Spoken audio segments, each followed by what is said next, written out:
ప్రభువును రక్షకుడైనటువంటి యేసుక్రీస్తు వారి యొక్క ప్రశస్త నామంలో కూడి వచ్చిన మీ అందరికీ కూడా శుభాభివందనాలు తెలియజేస్తున్నాను.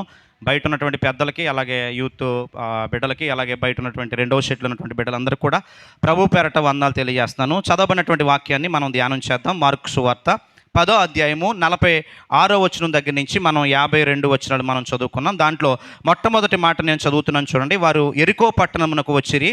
ఆయన తన శిష్యులతోనూ బహుజన సమూహముతోనూ యెరికో నుండి బయలుదేరి వచ్చుండగా తీమయి కుమారుడగు బర్తిమయి అను గుడ్డి భిక్షకుడు ద్రావ పక్కన కూర్చుండెను. ఆయన నజరేయుడైనటువంటి యేసు అని వాడు విని, దావీదు కుమారుడా, యేసు నన్ను కరుణింపమని కేకలు వేయ మొదలుపెట్టెను. చాలా జాగ్రత్తగా ఈ వాక్య సందర్భాన్ని బట్టి మనం ఆలోచన చేసినప్పుడు ఆయన యెరికో పట్టణం నుండి యెరూషలేము అనే ప్రాంతానికి వెళ్తున్నారు. ఇది చిట్ట చివరి ప్రయాణం.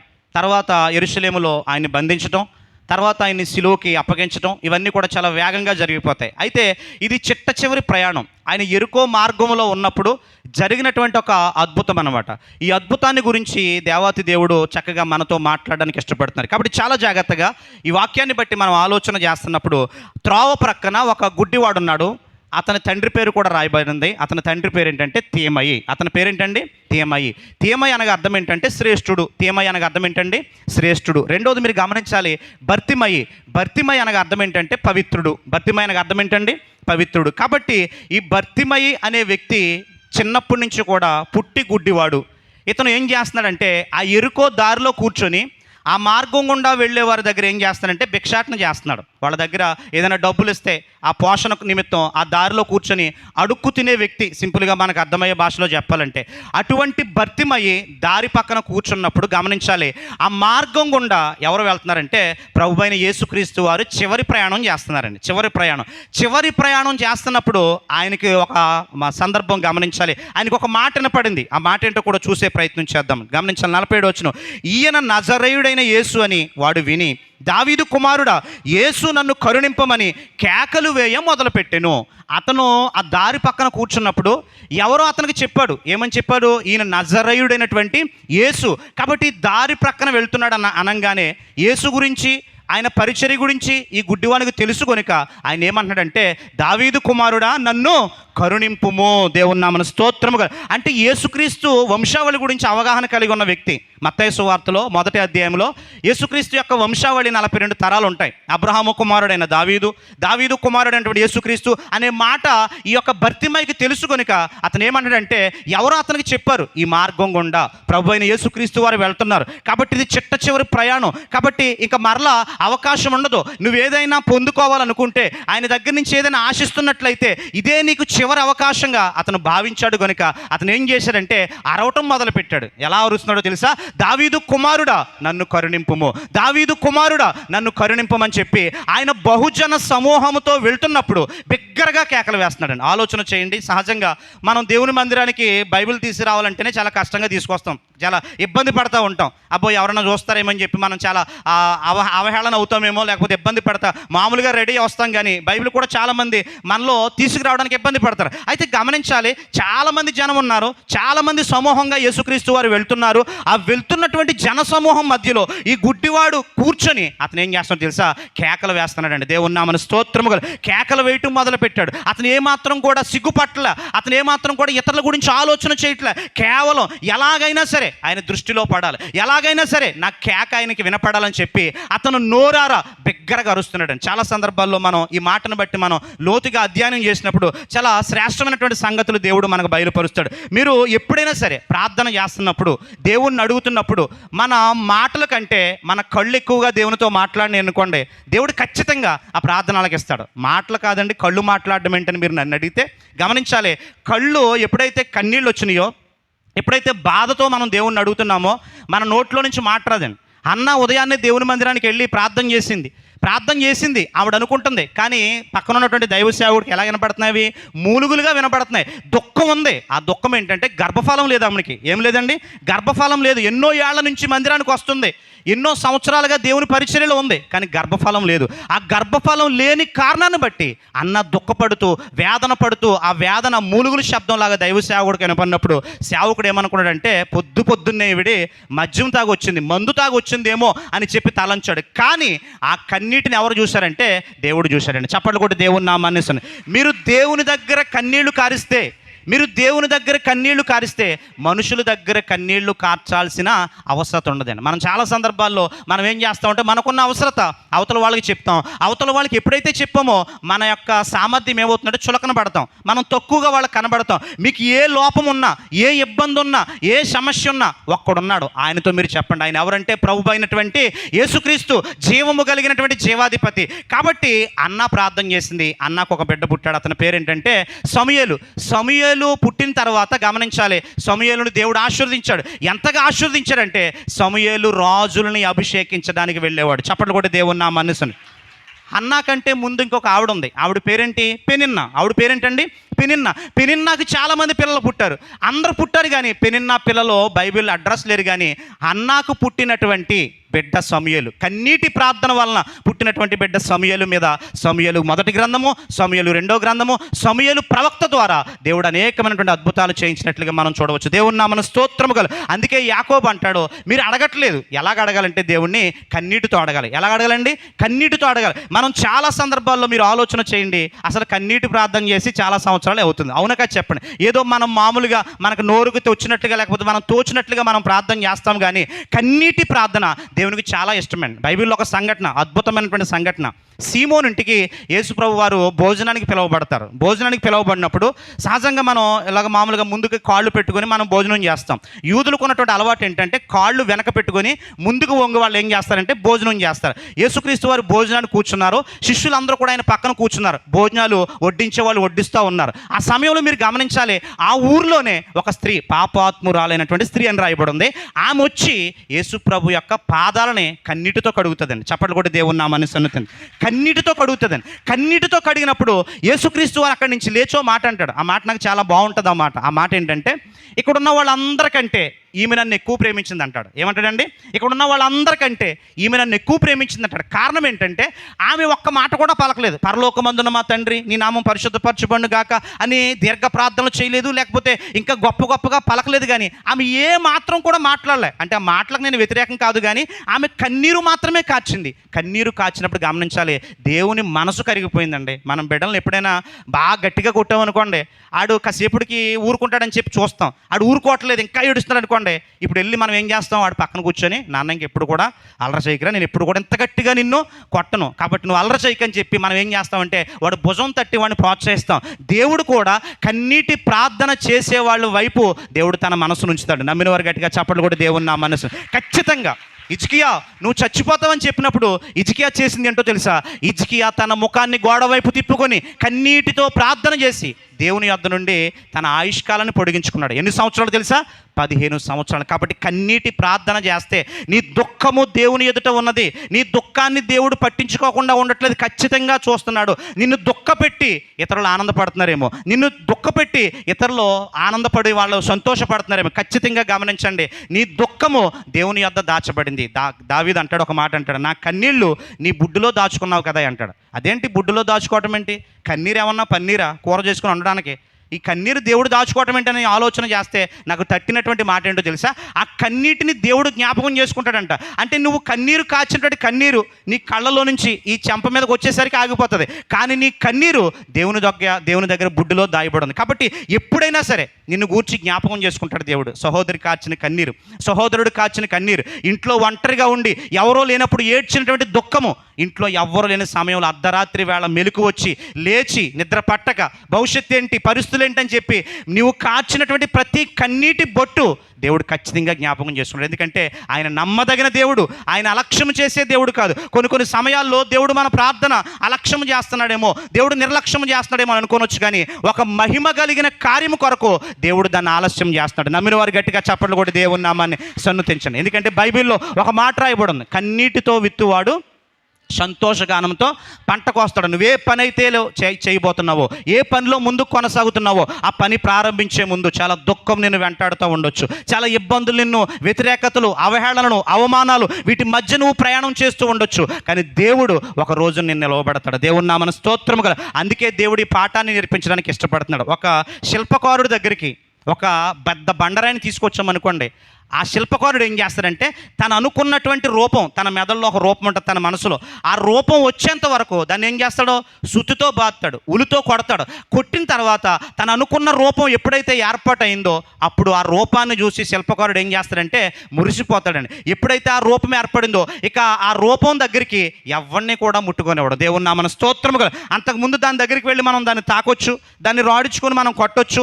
ఎప్పుడైతే దేవుడు కోరుకున్న రూపం ఆ శిల్పంలో వచ్చిందో ఆ శిల్పం దగ్గరికి దేవుడు ఎవరిని కూడా రానోడు. కాబట్టి ఈ ప్రాసెస్ గుండా మనం వెళ్తున్నప్పుడు, ఆ కష్టం గుండా మనం వెళ్తున్నప్పుడు బాధగానే ఉంటుంది. మీరు ఆలోచన చేయండి, ఏదైనా సర్జరీ చేయాలని డాక్టర్లు చెప్పినప్పుడు బాధగా ఉంటుందా లేకపోతే సంతోషంగా ఉంటుందా? ఏదైనా సర్జరీ చేయాలి లేకపోతే ఏదైనా ఆపరేషన్ చేయాలన్నప్పుడు మనం ఏమైనా సంతోషంగా చెప్తామా? రేపు పొద్దున్న నాకు ఆపరేషన్ జరుగుతుంది, మీ అందరూ వచ్చేయండి అని చెప్తామా? చెప్పం. ఖచ్చితంగా బాధ, ఎందుకంటే ఎలా ఉంటుందో తెలియదు, పరిస్థితులు ఎలా ఉంటాయో తెలియదు. కానీ గమనించాలి, ఆ సర్జరీలో బాధ ఉంటుంది. అది చేసిన తర్వాత లోపం పోయిన తర్వాత మనం స్వస్థపరచబడ్డ తర్వాత మనకు దేవుడు ఆనందాన్ని ఇస్తాడు. దేవుని నామన స్తోత్రము కలుగునుగా. అందుకే కీర్తనకారుడు అంటాడు, సాయంకాలమున ఏడుపు వచ్చి రాత్రి అంతా ఉండినను ఉదయాన్నే నా దేవుడు నాకు ఏం చేస్తాడంటే సంతోషాన్ని ఇస్తాడు. దేవుని నామన స్తోత్రము కలుగు. ఏ పరిస్థితుల మధ్య నువ్వు నలిగిపోతున్నావో, ఏ పరిస్థితులు నిన్ను అవహేళనకు గురి చేస్తున్నాయో, ఏ పరిస్థితులు మార్గం గుండా నువ్వు వెళ్తున్నావో అవన్నీ దేవుడు చూస్తున్నాడు. దేవుడు నిర్లక్ష్యము చేసే దేవుడు కాదు. తన సమయంలో దేవుడు పని చేస్తాడు. మనం అనుకుంటాం, నేను అనుకున్న సమయంలో పని జరిగితే బాగుండని అనుకుంటాం, నేను అనుకున్న టైంలో జరిగితే బాగుండని అనుకుంటాం. కానీ దేవుడికి ఏది ఎప్పుడిస్తే ఆనందం ఉంటుందో అప్పుడే దేవుడు మనకు దాన్ని దయచేస్తాడు. అప్పటి వరకు మనం ఏం చేయాలంటే మనం వేచి చూడాలి. కాబట్టి చాలా జాగ్రత్తగా గమనించండి. అబ్రహాము యొక్క జీవితంలో మీరు ఆలోచన చేయండి. దేవుడు ఆశీర్వదించాడు, అబ్రహాము జీవితం ఫలభరితంగా మారింది. యాకోబు జీవితాన్ని మీరు ఆలోచన చేయండి. 20 సంవత్సరాలు పద్దానురామ్ అనే ప్రాంతంలో ఉన్నాడు. 20 సంవత్సరాలు కూడా యాకోబు ప్రార్థన చేయలే. కానీ అన్నను కలుసుకోవడానికి వస్తున్నాడు. అన్నను కలుసుకోవడానికి వస్తున్నప్పుడు ఆ రాత్రి అందరినీ కూడా పంపించేశాడు. ఆ రాత్రి యాకోబు ఒక్కడే ఉండి ప్రార్థన చేస్తున్నాడు. ప్రభువా, నీవు నన్ను ఆశీర్వదిస్తేనే కానీ, నీవు నన్ను దీవిస్తేనే కానీ నేను నిన్ను విడిచిపెట్టను. ప్రార్థన చేశాడండి, రాత్రంతా ప్రార్థన చేశాడు. దేవుడు యాకోబుని ఏం చేశాడు తెలుసా? ఆశీర్వదించాడు. యాకోబు ద్వారా దేవుడు ఇశ్రాయేలును ఆశీర్వదించాడు. చప్పట్లు కూడా దేవుని సన్నుతించాడు. అద్భుతమైనటువంటి దేవుడు అండి. దేవుడు ఆలస్యం చేయడు. ఖచ్చితంగా మీరు గమనించాలి, యాకోబు జీవితం ఇశ్రాయేలులకు ఆశీర్వాదకరంగా ఉంది. మోషేను బట్టి ఇశ్రాయేలీలు 20 లక్షల మందిని దేవుడు దీవించాడు. ఒకవేళ ఇశ్రాయేలుని అడిగితే కనుక, ఇశ్రాయేలు మీరు దీవించబడ్డానికి కారకుడు ఎవరు అని అడిగితే కనుక వాళ్ళు ఎవరిని చూపిస్తారో తెలుసా? మోషేను చూపిస్తారు. మోషేను బట్టి ఇశ్రాయేలీల జనాంగాన్ని దేవుడు ఆశీర్వదించాడు. యెహోషువను బట్టి ఇశ్రాయేలీలకు స్వాస్యంగా దేవుడు ఇచ్చాడు. ఎస్తేరును బట్టి యోధా జనాంగాన్ని దేవుడు ఆశీర్వదించాడు. కాబట్టి యాకోబు ఆశీర్వాదం పొందుకున్నాడు, యాకోబు దీవెన పొందుకున్నాడు. కారణం ఏంటో తెలుసా? అతను ఏడుస్తూ దేవుణ్ణి అడిగాడు. అందుకే హోషియా ప్రవక్త 12:3 ఒక మాట అంటాడు, అతడు కన్నీరు విడుస్తూ బ్రతిమాలుకున్నాడు. ఎవరిని బ్రతిమాలుకున్నాడు? దేవుణ్ణి బ్రతిమాలుకున్నాడు. కన్నీరు విడిచాడు యాకోబు. దేవా, నీవు నన్ను ఆశీర్వదిస్తేనే కానీ, నీవు నన్ను దీవిస్తేనే కానీ నేను నిన్ను ఈ రాత్రి విడిచిపెట్టను. అతడు దీవించాడు, దీవెన పొందుకున్నాడు. దేవదూత అతన్ని విడిచిపెట్టింది. యాకోబు అతని యొక్క జీవితం చాలా ప్రయోజనకరంగా, అనేకులకు ఉపయోగకరంగా మారింది. కాబట్టి గమనించాలి, ఈ బర్తిమైకి చివరి అవకాశం అండి. ఈ బర్తిమైకి చిట్ట చివరి అవకాశం. ఆ చిట్ట చివరి అవకాశంలో బర్తిమై చేసింది ఏంటో చూద్దాం. 47 వచనం. ఆయన నజరేయుడైనటువంటి యేసు అని వాడు విని, దావీదు కుమారుడా, యేసు నన్ను కరుణింపుమని కేకలు వేయ మొదలుపెట్టెను. అతను ఏం చేస్తున్నాడంట? కేకలు వేస్తున్నాడంట. కేకలు వేస్తున్నప్పుడు జరిగినటువంటి సందర్భం ఏంటో చూద్దాం. ఊరకుండుమని 48 వచనం. ఊరకుండుమని అనేకులు వారిని గద్దించిరి కానీ వాడు దావీదు కుమారుడా నన్ను కరుణింపుమని మరి ఎక్కువగా కేకలు వేసెను. దేవుని నామన స్తోత్రం కలుగునుగా. అందరూ తల్లపైకిద్దాం. ఎప్పుడైనా కోకిలతో మీరు ఎప్పుడైనా అరిచారండి? కోకిల కూ అని కూస్తున్నప్పుడు మనం అరిచామనుకోండి, అది కూడా ఏం చేస్తుంది? అరుస్తుంది. ఎంతమంది అరిచారో చేతులు ఎత్తండి. నేను కూడా అరిచాను చిన్నప్పుడు. ఇప్పుడు అరిస్తే బాగా దరిద్రంగా ఉంటుంది కాబట్టి అరిచిన వాళ్ళు ఉంటే కనుక చేతులు ఎత్తండి. కోకిల కనుక అరిచింది అనుకోండి, మీరు అరిచారనుకోండి, కోకిల దగ్గర ఉన్నటువంటి ఆ యొక్క దాంట్లో ఉన్నటువంటి గొప్ప లక్షణం చెప్తాను, జాగ్రత్తనండి. మీరు ఏ టెంపోలో అరిచారో అదే టెంపోలో అరుస్తుంది. మన రాగం దరిద్రంగా ఉండొచ్చేమో కానీ దాని రాగం మాత్రం శ్రావ్యంగా ఉంటుంది. మీరు ఏ రకంగా స్లోగా అరుస్తుంటే అది స్లోగా అరుస్తుంది, మీరు గట్టిగా అరుస్తుంటే అది గట్టిగా అరుస్తుంది. మీరు పొలోమని అరిచారనుకోండి, పొలోమని అరుస్తుంది అక్కడి నుంచి. కాబట్టి గమనించండి, నేను ఎందుకు చెప్తున్నానంటే ఈ యొక్క బర్తిమై దగ్గరికి వీళ్ళందరూ కూడా వచ్చేయమంటారంటే, గుడ్డడా నువ్వు ఊరుకో, ఆయన వెళ్ళిపోయి చాలాసేపు అవుతుంది, ఇంకా ఎందుకు అరుస్తున్నావు నువ్వు, ఆయన వెళ్ళిపోయి చాలాసేపు అవుతుంది, మేము అంతా ఉన్నాం, మేమందరం ఆయన కలుసుకోవాలని వెళ్తున్నాం, మాకు ఉందా అవకాశం? మాకు లేదు. నువ్వు ఎక్కడో దారి పక్కన కూర్చొని అరిస్తే మాత్రం దేవుడు వచ్చేస్తాడు నీ దగ్గరికి, నువ్వు కేకలేస్తే మాత్రం దేవుడు నీ దగ్గరికి వస్తాడని చెప్పి వాళ్ళందరూ కూడా ఏం చేస్తారంటే బర్తిమయి నువ్వు ఆగు అని చెప్పి అతను వారించే ప్రయత్నం చేస్తున్నాడు. అతను వారించుతున్న కొద్దీ, అతను వీళ్ళు అరుస్తున్నటువంటి కొద్దీ ఈ బర్తిమయి ఏం చేశాడు తెలుసా? ఇంకా గట్టిగా కేకలేసాడండి. దావీదు కుమారుడా, దావీదు కుమారుడా, నన్ను కరుణింపు, కరుణింపు అని కేకలు వేస్తే ఆ కేకలు దేవుని హృదయాన్ని తాకినాయండి. చప్పట్లు కూడా దేవుని నామాన్ని సున్నతించండి. చక్కటి మాట అక్కడ రాయబడని చూడండి, అక్కడ మాట చూడండి. అప్పుడు యేసు నిలచి వానిని పిలవమనగా, దేవుని నామన స్తోత్రము కలుగునుగా. ఎంత అద్భుతంగా ఉందో చూడండి మాట. ఆ మాట చదువుతున్నప్పుడు ఒళ్ళు పులకించిపోతుంది. ఆ మాట ఏంటంటే యేసు నిలచి వానిని పిలిచాడు దేవుడు. దేవుని నామన స్తోత్రం. నిజానికి యేసుక్రీస్తు గురించి మీరు ఆలోచన చేయండి. గాలి రెక్కలపై గమనము చేయగలిగినటువంటి దేవుడు. పిలాతు సైన్యం ఆయన ఆపలేకపోయింది, సమాధి ఆయన ఆపలేకపోయింది, సమాధి ముంచి ఉందొచ్చినటువంటి రాయి ఆయన ఆపలేకపోయింది, కానీ గుడ్డివాడు ఆపేశాడండి. చెప్పలు కూడా దేవుని నామాన్ని సన్నది. సృష్టికర్తనే ఆప్ చేశాడండి. సృష్టిని ఆపిన వాళ్ళు చాలామంది ఉన్నారు. సూర్యుడా నువ్వు ఇక్కడ నిలిచిపోయింటే సూర్యుడు అక్కడ నిలిచిపోయాడు. చంద్రుడా నువ్వు గిబియోన్లో నిలిచిపోయింటే చంద్రుడు అక్కడ నిలిచిపోయాడు. సూర్యుడిని ఆపిన వాళ్ళు ఉన్నారు, చంద్రుడిని ఆపిన వాళ్ళు ఉన్నారు, సృష్టిని ఆపిన వాళ్ళు ఉన్నారు. కానీ సృష్టికర్తను ఆపింది ఎవరో తెలుసా? ఒక గుడ్డి భిక్షకుడు, అతని పేరు బర్తిమయి. అందుకే బర్తిమయి అంటే నాకు చాలా ఇష్టం. సృష్టికర్తను ఆపేశాడండి. యేసు ప్రభు వెళ్తున్నాడు యెరూషలేము మార్గం గుండా, వెళ్తున్నటువంటి ఆ వ్యక్తి అక్కడ నిలిచిపోయి ఏమన్నా తెలుసా? యేసు నిలచి వానిని పిలచి, వెంటనే ఆయన పిలవండి అన్నాడు. ఎంతోమంది ఆయనతో కలవడానికి, ఎంతోమంది ఆయనతో మాట్లాడడానికి ఆ సమూహంలో చాలామంది ఉన్నారు. ఎవ్వరికి దక్కనటువంటి భాగ్యం అతను ఒక్కడికే దక్కింది. కారణం ఏంటో తెలుసా? అతను హృదయపూర్వకంగా గుండెల్లో ఉన్నటువంటి బాధను, తన గుండెల్లో ఉన్నటువంటి వేదనను కన్నీళ్ల రూపంలో కార్చడండి. దేవుని నామన స్తోత్రము కలు. అందరూ ప్రార్థన చేస్తున్నారు, అందరూ ప్రార్థన ఆయన దగ్గరికి వెళ్ళలేదు, కానీ ఈ కన్నీటి ప్రార్థన మాత్రం ఎక్కడికి వెళ్ళిందంటే ఆయన దగ్గరికి వెళ్ళింది. కాబట్టి కన్నీటి ప్రార్థనకి చాలా ప్రాముఖ్యత ఉంది. మీరు మీ ఇంట్లో వాళ్ళకో వీళ్ళకో చెప్పి మీ సమయాన్ని వృధా చేయకుండా, మీకున్న సమస్యను బట్టి, ఇబ్బందిని బట్టి ఖచ్చితంగా ప్రార్థన చేయండి. దేవుడు తీర్చలేనటువంటి సమస్య ఏది కూడా లేదండి. ఆయనకు అసాధ్యమైన కార్యం ఈ భూమి మీద ఏదీ లేదండి. ఆయన దేన్నైనా చేయగల సమర్థుడు. నమ్మకంతో రండి, ఖచ్చితంగా దేవుడు కార్యం చేస్తాడు. మీకు ఏ సమస్య ఉన్నా, ఏ ఇబ్బంది ఉన్నా ఖచ్చితంగా దేవుని దగ్గర మీరు ఏడవండి. మనుషుల దగ్గర ఏడవాల్సినటువంటి పరిస్థితి మీకు దేవుడు రానివాడు. కాబట్టి ఏడుస్తున్నారు, గమనించాలి. అతను మాట్లాడుతున్నప్పుడు చూసినటువంటి మాట, పిలిచి వారిని పిలువడని చెప్పగా వారు గుడ్డి వారిని పిలిచి ధైర్యము తెచ్చుకొనుము, ఆయన నిన్ను పిలుచుచున్నాడని లెమ్మని వారితో చెప్పెను. ఏమన్నాడంట?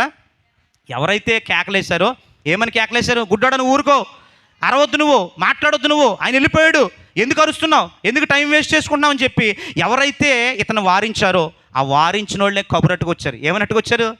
ఎరా నీ కేక వినపడింది, నీ మాట వినపడింది, రాయని పిలుస్తున్నాడు. దేవుని నామన స్తోత్రం గల. బాగా అర్థం చేసుకోండి మాట.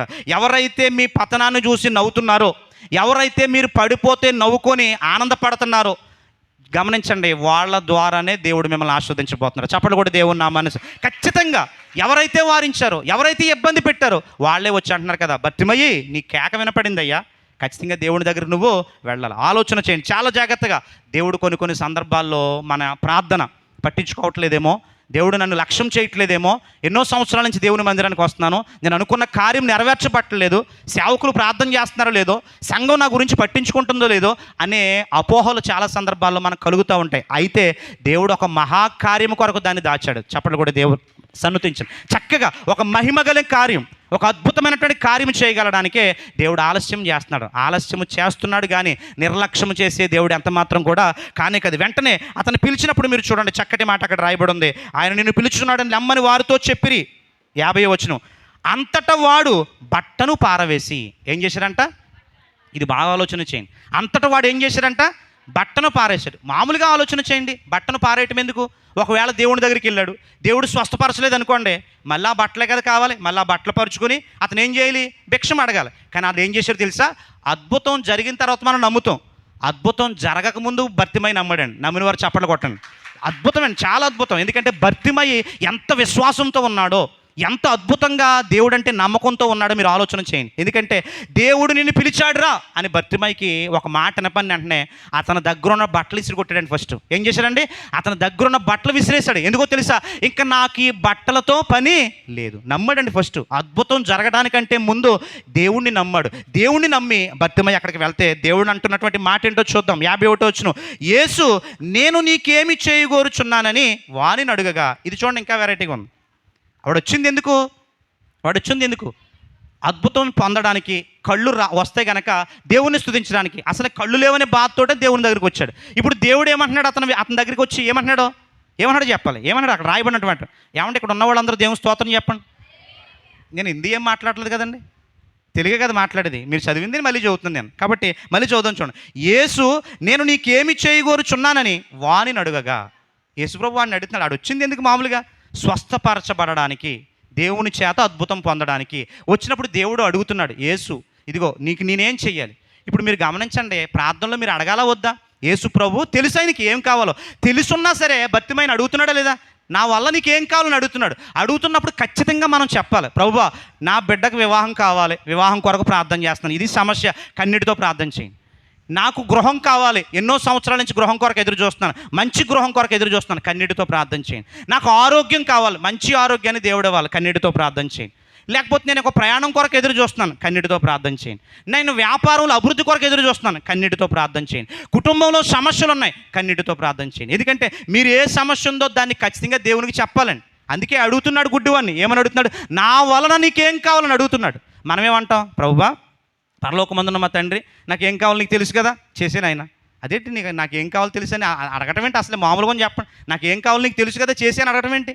చాలా జాగ్రత్తగా గమనించండి. మనకి ఏం కావాలో మీరు అడగండి. దేవుడు అన్నాడు, అడుగుడి మీకు ఇయ్యబడును, తట్టండి మీరు దొరికేటట్టు చేస్తా. దేవుని నామన స్తోత్రం. దేని గురించి అడుగుతున్నారో స్పష్టంగా అడగండి. ఏది పొందుకోవాలని ఆశపడుతున్నారో కన్నీటితో అడగండి, ఖచ్చితంగా దేవుడు కార్యం చేస్తాడు. మీ సమస్యలు ఎవరితో చెప్పుకోవద్దండి. ఎవరితో చెప్పండి? దేవునితో చెప్పండి. ఎందుకంటే దేవుడు ఖచ్చితంగా ఆలకిస్తాడు. ఎందుకంటే అన్ని దారులు మూసుకుపోయినా పైన మాత్రం ఎప్పుడూ ఓపెన్ చేయబడి ఉంటుంది. టాప్ ఈజ్ ఆల్వేజ్ ఓపెన్ అంటాను నేను. ఈ పక్క మూసుకుపోయింది, ఆ పక్క మూసిపోయింది, ఎదురుగా మూసిపోయింది, వెనకాల మూసుకుపోయింది, పైన చూడండి అంతే. ఖచ్చితంగా దేవుడు మీకు సహాయం చేస్తాడు. చాలామంది చూడండి, ఆటగాళ్ళు, క్రికెటర్స్ ఉంటారు కదా కొంతమంది, ఈ ఫుట్బాల్ క్రీడాకారులు ఉంటారు కదా, వాళ్ళు గోల్ కొట్టిన తర్వాత లేదా క్రికెటర్ అయితే సెంచరీ చేసిన తర్వాత, క్రిస్టియన్స్ అయితే కనుక వాళ్ళు ఎక్కడ చూస్తారు? పైకి చూస్తారు. పైకి చూసి ఒకసారి అలాగ అంటారు. మనం అందరం వాళ్ళని చూస్తాం. మనం అందరం ఎవరిని చూస్తాం? గోల్ కొట్టినోడనో సెంచరీ కొట్టినో చూస్తాం. కానీ వాడు ఎవరిని చూపిస్తాడో తెలుసా? దేవుడిని చూపిస్తాడు. నమ్మిన వారు చప్పట్లు కొట్టి దేవుడు నామ. ఎందుకంటే పైన దేవుడు ఉన్నాడు, ఆకాశం ఆయన సింహాసనము, భూమి ఆయన పాదపీఠం కనుక దేవుణ్ణి వాళ్ళు స్తుతిస్తున్నారు. ఖచ్చితంగా ఈ గుడ్డివాడు ఆయన దగ్గరికి వచ్చినప్పుడు ఆయన ఏమడిగాడో తెలుసా?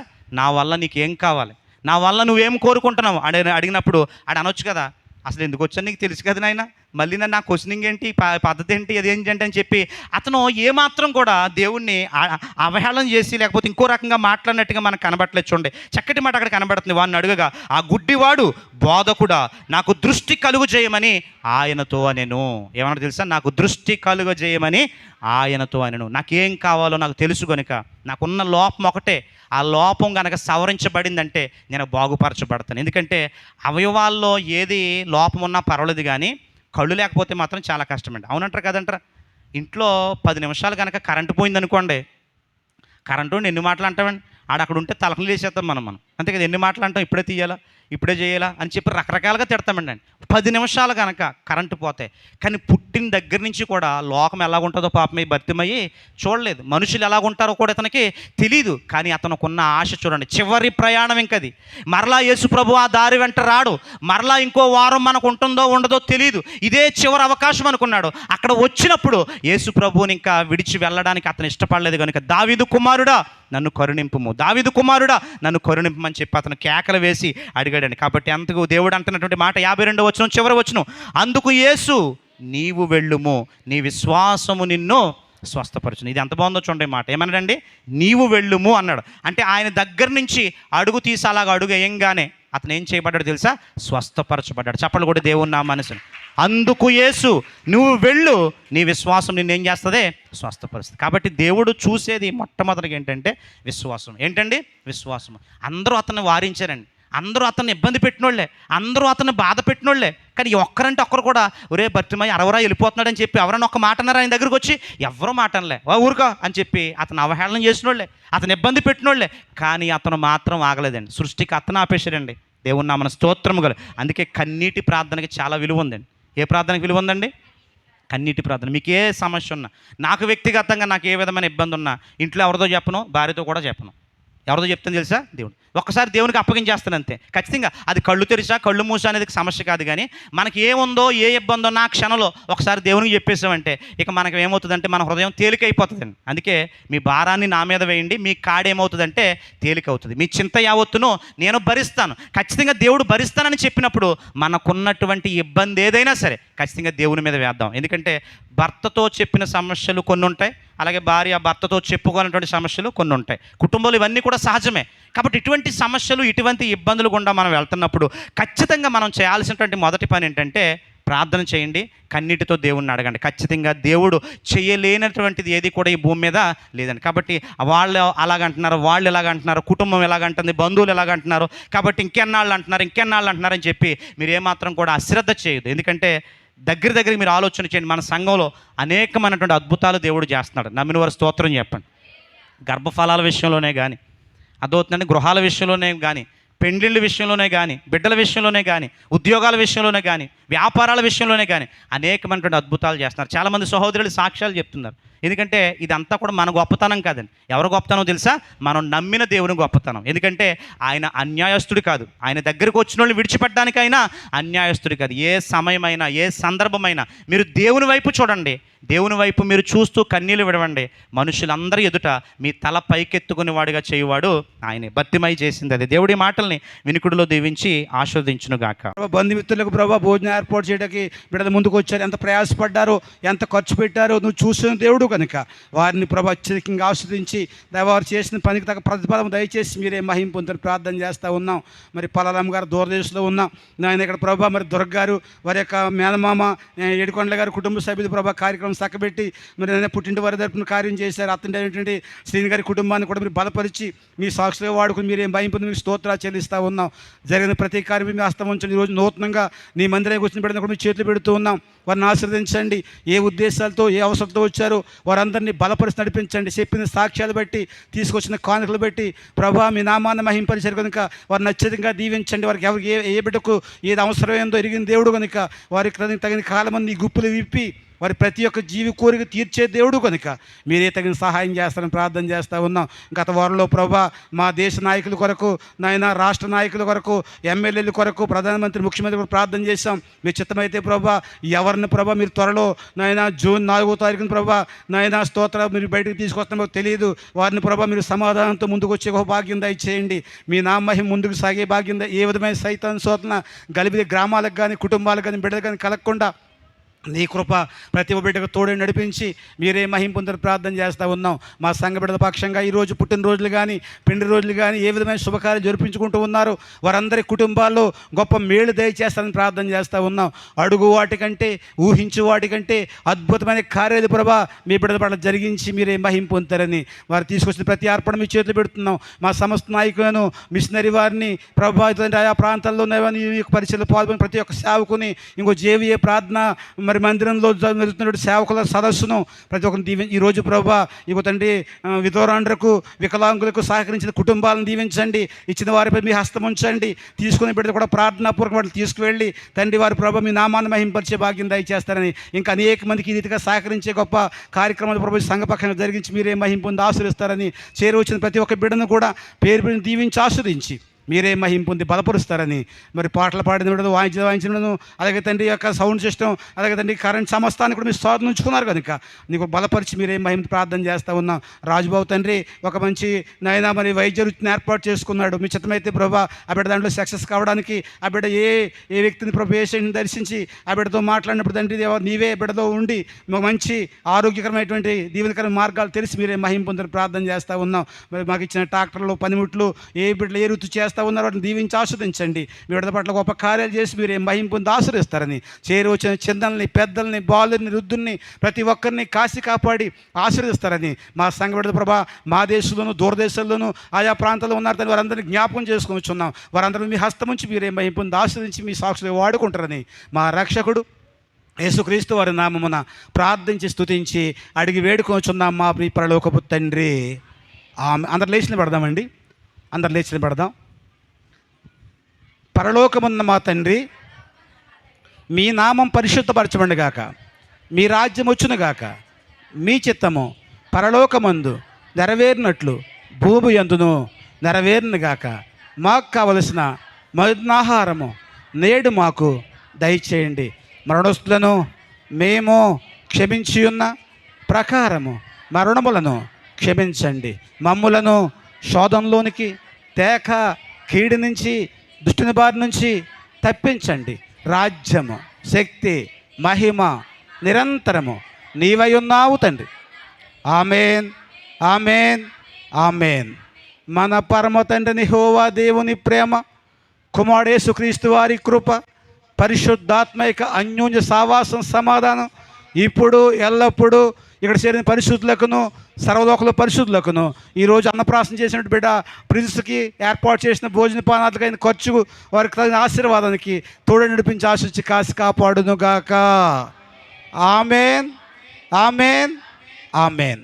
అందరికీ వందండి. పక్కవారిని చూసి దేవుడు మేము దీవించగా చెప్పండి. దేవుడు మేము దీవించింది కాక, దేవుడు మేము దీవించింది కాక. ఆమెన్. Praise Lord. హల్లెలూయా.